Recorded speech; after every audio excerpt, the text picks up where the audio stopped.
Tonight, in the trial of Oscar Pistorius, a neighbour describes a call from the athlete minutes after he shot his girlfriend. He said, please come to my house, please. I shot Reeva. I thought she was an intruder. A friend tells the trial how Pistorius begged her to save Reeva Steenkamp's life. Please, Karice, please, can we just put her in the car and get her to the hospital? Good evening from the Oscar Pistorius murder trial here in Pretoria. After a 2-week break in proceedings, the athlete was back in court and the trial entered a critical new phase. First, the defence called his neighbour, Johan Stander, who was also the estate manager. He was the first person to arrive at the house and described how he saw the athlete coming down the stairs, holding his dying girlfriend in his arms. Mr. Stander said he'd raced to the scene after getting a call from the runner telling him he'd shot Reeva Steenkamp after thinking she was an intruder. The court also heard from Mr. Stander's daughter, a friend of the athlete, who described how the sportsman begged her to save his girlfriend's life. Paul Harrison has been following today's proceedings. Morning, Mr. Pistorius. Did you get some rest?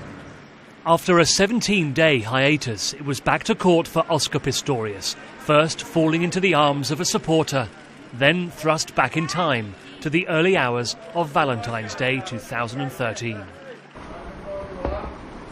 The athlete's friend, Johan Stander, who was also the manager of the estate where the Paralympian lived, had been woken early by Pistorius. I received a call from Mr. Pistorius. He said on the call, Johan, please come to my house, please. I shot Reeva. I thought she was an intruder. Please come quick. My daughter came out of her room and she said she just heard somebody screamed for help. My wife told my daughter, yes, it was must be Mr. Pistorius. He called your dad and said he shot Reeva. First to the scene, together with his daughter, Mr. Stander, whom Pistorius called uncle, described coming face to face with a broken man. When Mr. Pistorius saw us, there was a relief on his face. When he reached the bottom of the stairs, I think my daughter asked him to put Reeva down. He kept on asking us. He was crying. He was really crying. You kept on? He was really crying. He was in pain. And he asked us to please assist him, to put Reeva in a car and take her to the hospital.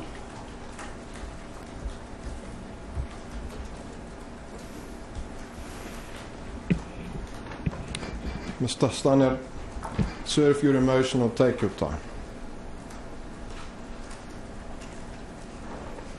My daughter asked him to put Reeva down on the floor. He did. We tried to calm Mr. Pistorius down. He was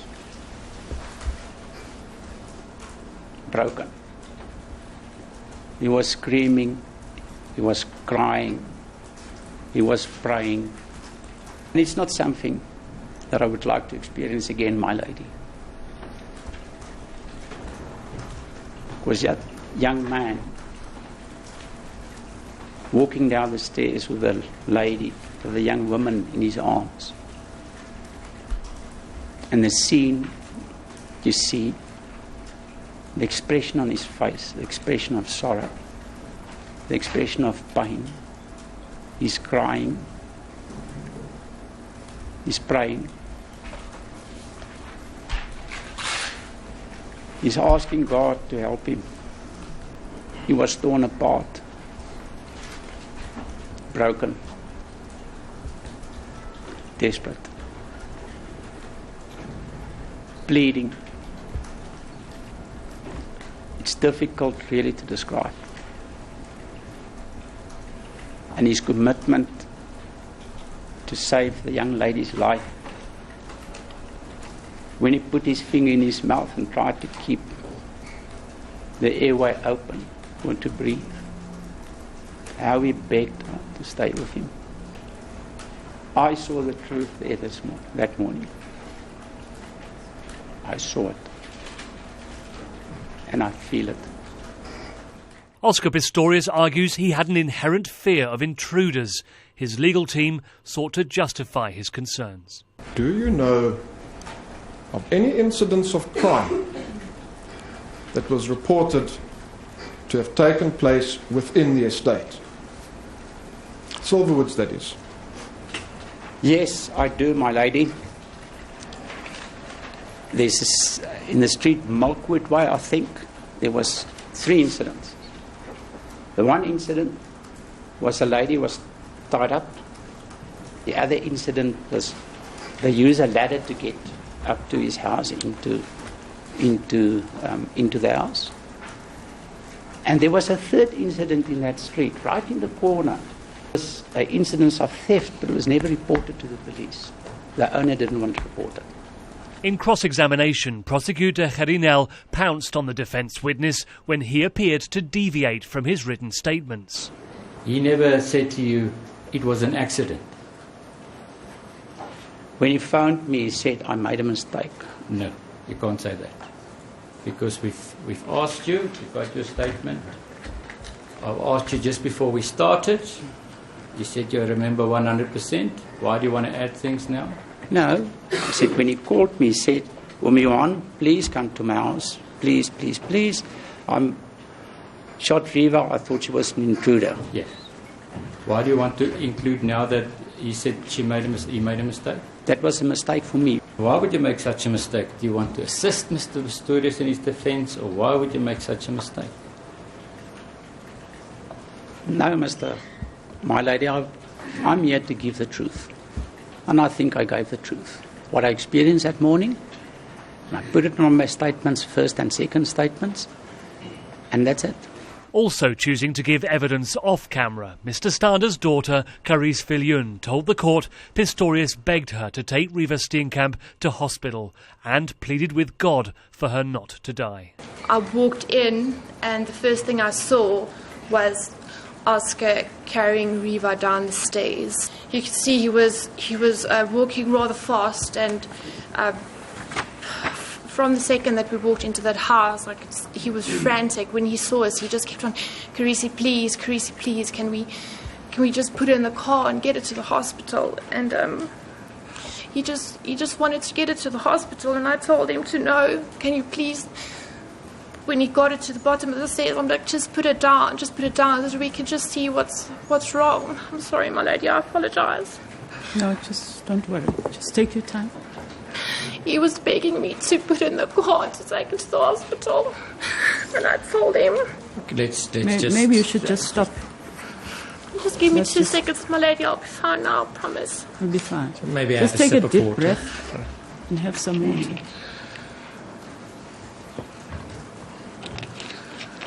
The moment he saw me, he immediately just said, Karice, please, thank you very much.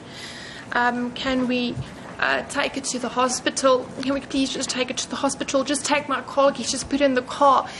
And I told him, no, Oscar, just put it down. So as we met at the bottom of the stairs, he just put it down right there. And I told him, we just need to see what's going on, because I just saw blood everywhere.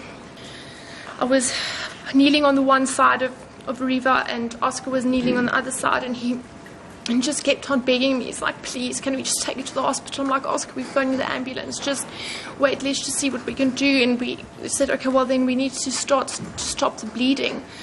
And at that stage, I proceeded up the stairs to the landing at the top of the house where his linen closet is, and I grabbed a few towels. I came back down, and he was praying to God the whole time to just save a life. He was begging and pleading with Reeva as well to please stay with him, and to not just stay with me, my love, stay with me. We tried to stop the bleeding, and we tied the towel, tried tried to tie, I remember Oscar still had to help me because it was rather difficult to tie the towels. And he was holding the one side, I was holding the other side, and we tied it. And then we also lift up her pants here because I could see there was blood here as well, and we pushed the towel in there. You point to the right hip. Yes. During this, most of the time, he had his finger in her mouth as well, trying to help her to breathe, I suppose, because at a stage when I asked him to fetch the tape or the bags to help me to tie, he asked me if I can please just keep my finger there, just keep your finger there. Finger where? In her mouth. And the whole time he kept on asking me, where's the ambulance, where are they, please Karice, where are they, begging me, and I just kept on telling them they're coming, Oscar, please, they're coming. And I mean, we just tried our very best. Oscar Pistorius' friend and neighbour Karice continued her evidence and was cross-examined by the state prosecutor. But Harry Nell's demeanour wasn't as combative as previously seen. When you arrived at the house, there were lights on. Yes, my lady. Enough for you to see clearly in the house? Yes, my lady, the kitchen light was on. You and the accused sister packed clothing in for him. Did she pack a watch? She did pack a watch, my lady, in Oscar's bedroom, my lady. Were you with her? Yes, my lady, I was with her. And there was a policeman with you? Yes. Is the one towel that fell out whilst you were getting towels out of the cupboard? You went there, you fetched towels, the one fell out. Yes, my and lady. It remained just there. Did you go into the bathrooms? No, my lady, I did not. The gentleman was there making sure that we don't go into the bathroom. You spoke to Oscar that morning. Do you have an opportunity to discuss this incident with him again after that? No, my lady, not at all. Did the accused make other phone calls without you? Would it have been able for him to make calls without you knowing?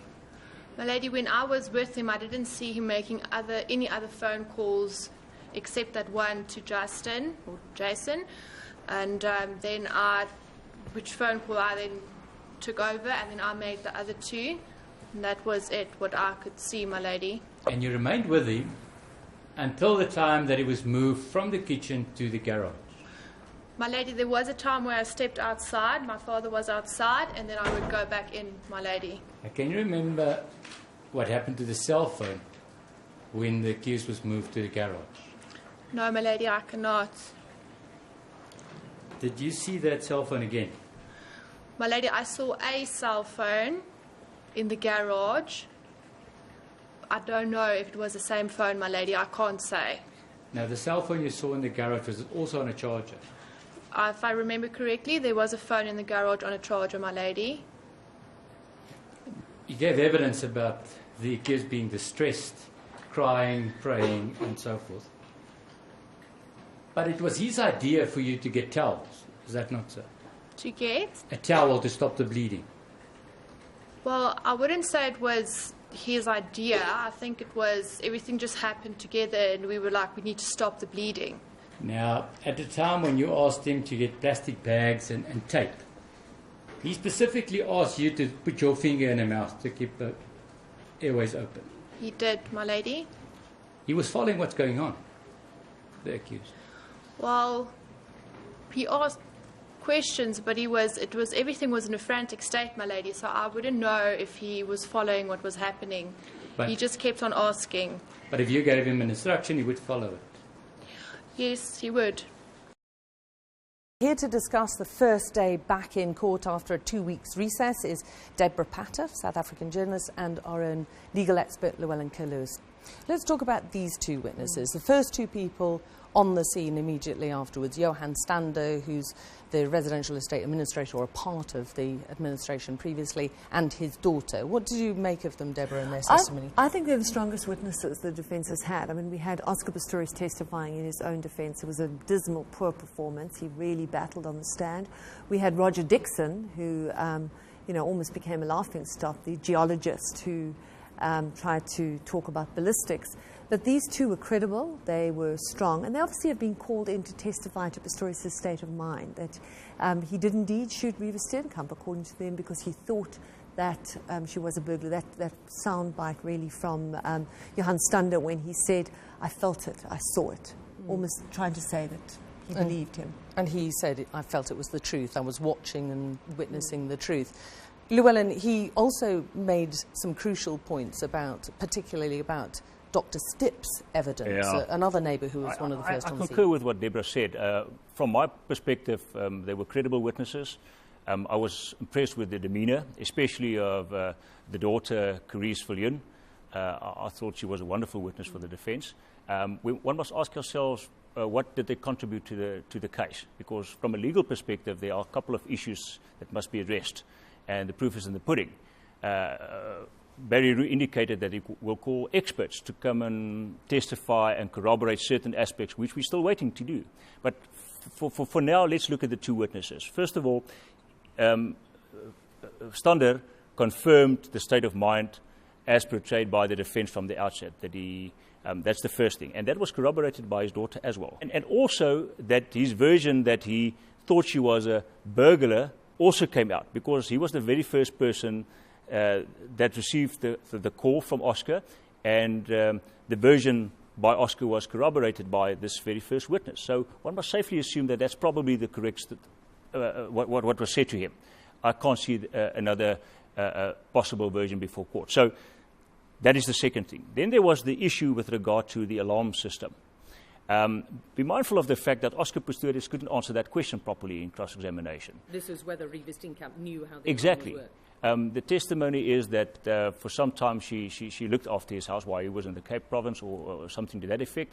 Fact of the matter is, if that is so, now suddenly we have a reasonable explanation for her being there, and she was knowledgeable with the workings of the alarm system.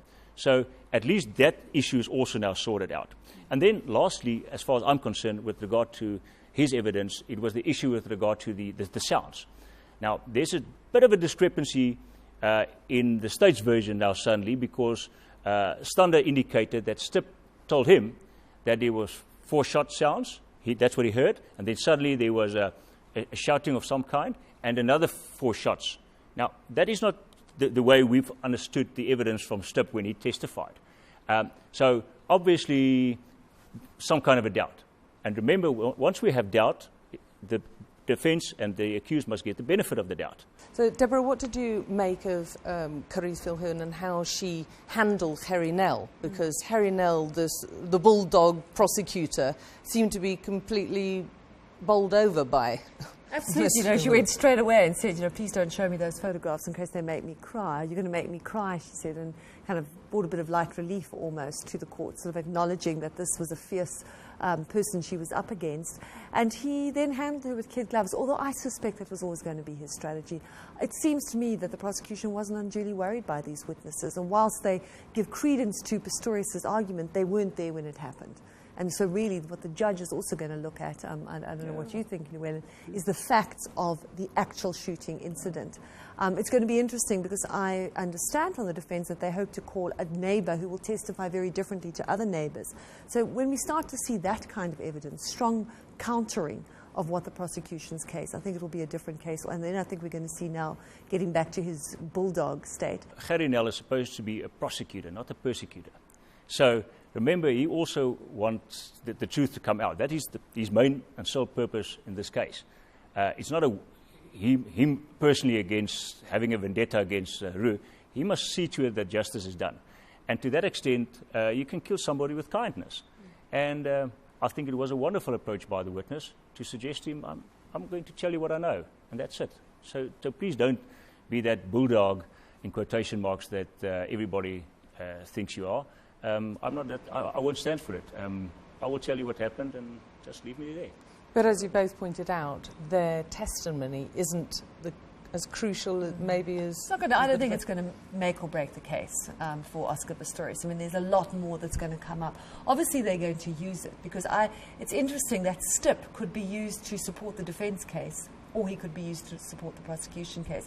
They're obviously going to try and turn his evidence to support their version of events, and that's what we saw Roux trying to do in his cross-examination. And of course, one of the points that Barry Roux's team made was that these two were initially on the state's witness list and weren't used, with the inference being that they weren't considered to back up the state's case. Yeah, but just on that, make no mistake, that doesn't necessarily imply that suddenly one must be mindful and say, but listen, therefore a negative inference must be make out of that. Because remember, I indicated last time around to you as well, Alex, that in terms of our law, the moment the prosecuting authority closed their case, the state, and they allow the defense to call the remainder of the witnesses on their list if they want to, then no negative inference can be made out of that, because they are available. The only reason why he decided not to call them, because he thought, I've already proved my case. So there's no need for me to take a risk in calling further witnesses. However, in order for me, Gerrie Nel, to make sure that there can't be negative inference called for later on, I put it out there, and I actually invite the defense to call them if they want to do so. Now suddenly the defense must make up their mind. Are they going to take that risk or not? Because calling them, knowing very well they are in actual fact previously known as state witnesses, are they going to assist my case or not? Sometimes definitely not. So there's no reason for me to call them. If they are available and I don't call them, then on par, Gerrie Nel is going to say, but why didn't you call them if you thought they're going to assist you? So let's not make too much about that. Given the speed that it suddenly picked up, we look like we're probably on course to finish by mid-May. I think so. I think the defence will wrap up its case by the 60th. I think everyone's sort of exhausted in a way, and the main sort of bulk of the case has been done. And then they'll take a break to prepare closing arguments, which I understand will be fairly swift once they start arguing it. It will be an executive summary because the judge will have the written documents, and we should get a verdict pretty soon after that. Well, yet more interesting days to come. Thank you very much, Llewellyn Carlewis, Deborah Patter. Remember to watch continuing coverage of the Pistorius trial on Sky News every day, and our special catch-up programme every night at 9:30.